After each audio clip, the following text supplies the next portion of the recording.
Hello, my name is Sue Kerns. I'm a professor and the Director of Transformative Research at the Kempe Center for the Prevention and Treatment of Child Abuse and Neglect.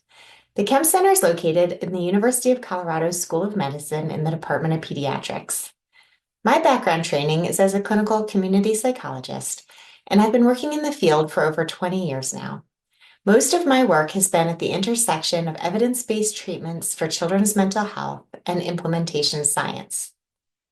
The focus of my talk today is the importance of pre-implementation readiness in the context of a new implementation effort. When an agency, organization, community, or even a state or national effort to implement a new intervention is planned, there is a fairly predictable set of stages that effort will go through.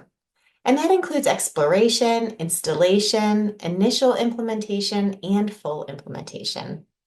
But today, I'm going to focus on those first little bit of stages and hopefully convince you that slowing down to invest in pre-implementation readiness will pay dividends later in creating a robust and sustainable implementation plan. So let's first talk about a persistent challenge for community-based mental health efforts, and that's what we term the implementation gap. That gap is the distance between what researchers know helps determine what works to support implementation and what is actually practiced in the field. As you know, we invest heavily in the development of new evidence-based programs, and yet many of these programs fail to take root or sustain themselves once they go to scale. Sadly, research indicates that over 60% of implementation efforts fail before services are even delivered to a single client, and it could be even worse than that. One recent study using the stages of implementation completion found that it might even be as high as 96% of implementation efforts that fail during pre-implementation. And if programs kind of limp themselves along to attempt implementation anyway, when pre-implementation is handled poorly, there's almost no remedy. Even high-quality training later on is unlikely to lead to competency in program delivery, meaning the program is unlikely to survive over time. The pre-implementation phase serves as the foundation for the entire project. To bridge this gap, we must move beyond what we kind of colloquially call the train and hope model and embrace a rigorous, framework-driven approach towards organizational readiness. The research is clear. The pre-implementation phase provides the critical underpinnings for a project and often forecasts its ultimate success or failure. If we want to successfully embed a new intervention, we can't do the train and hope. We have to focus on enhancing readiness, that willingness and capacity of an organization to embrace that change over time. So first, let's define readiness. One really helpful heuristic that was developed by Abe Wandersman, Jonathan Stacia, and colleagues is the R equals MC squared heuristic. I love this formula. It suggests that readiness is the product of three distinct components. The M stands for motivation. That's the willingness to do something new. Do the staff perceive that the new intervention is better than what's the current practice? Is it a priority? The second C is general capacity, and that refers to the overall functioning of an organization. Does it have the effective leadership, strong communication, and culture to support this change? And then the second C is innovation-specific capacity, and those are the concrete resources needed for the specific program. So things like staff with the right credentials, any specialized equipment that might be needed, or even identifying program champions. When all of these factors align, implementation is going to be significantly more likely to succeed. And in fact, research has shown that readiness levels can predict somewhere between 44 and 68% of the variance in early implementation outcomes like feasibility and intent to adopt. But despite this importance, a study that I did in 2023 with colleagues Jennifer Rules-Roots, Cricket Mitchell, and Jen Sidivy revealed a really sobering reality. We looked at 210 well-regarded evidence-based programs on the California Evidence-Based Clearinghouse. And in that study, we found that less than half, only 40.5% of the programs offered any pre-implementation readiness supports. Furthermore, of the few programs that did provide that support, most of it was exclusively only on that third C, the innovation-specific capacity, the logistics of training and space, for example. There was a significant lack of tools to assess motivation or general organizational culture.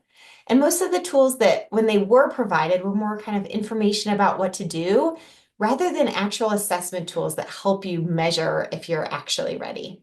So this is a major problem because we know that organizational contextual factors like climate and culture are critical influencers on whether an intervention is actually going to reach the patients or clients who need it. So the results of that study emphasize that you can't just assume a program's scientific evidence level is a proxy for high quality implementation support. Organizations must take an active role in that self-assessment. So how do we bridge that gap? We can view readiness as a stage-based process. So think about the trans-theoretical model, for example. We should probably tailor our strategies to where an organization is on its journey. For example, pre-contemplation, you might focus on raising awareness and developing enthusiasm by showing how a new program could fit into an organization's values or needs. Contemplation stage, there you might address staff concerns directly, highlight the personal and professional benefits of a new practice. If an agency is more in preparation, that's where we can move into action, developing an implementation blueprint, identifying those early adopters, ensuring policy and procedural supports. Okay, so here's an example in my own work. One of my roles is to help support the implementation of an intervention called multisystemic therapy, or MST. This treatment is for preteens and teens who are at high risk of out-of-home placements due to their behavioral and substance use-related concerns. Some are at risk for juvenile justice involvement and others for other types of out-of-home placement in child welfare or even inpatient hospitalization or congregate care. This intervention is highly evidence-based. It shows up almost on every registry, meeting the highest level of evidence. And we know that it works particularly well for those youth that are at the highest risk. However, in order to deliver the intervention well and get those impacts, there's some really important pre-implementation steps to take. Moving through these steps can take a while, anywhere from 2 to 6 months, or sometimes even longer, depending on where the agency is on their stage of change and their initial readiness levels. Ideally, an agency or organization who's interested in delivering MST will engage first in a feasibility assessment. And during that assessment, we review the required program practices and ensure that there are no agency-related or other barriers that we can identify that we can't overcome. We look at where potential referrals would be viable and if they're enough to keep a team full. We will also do a preliminary pro forma budget to ensure that there's a good plan for financial sustainability over time. And that's because there are some unique costs associated with model delivery, including participating in a comprehensive quality assurance process that you engage in throughout the entirety of delivering that model.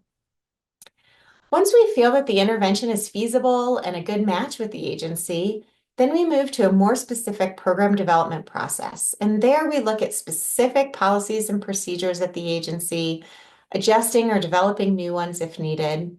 We create a rollout plan for when to start hiring and training new therapists and supervisors, as well as how initial referrals will be managed and how referral agencies will be informed about the new service. We often will support a large launch meeting to help the community gain enthusiasm about the new service and get clarity about how to get youth and families enrolled. This process, though, isn't fail-proof.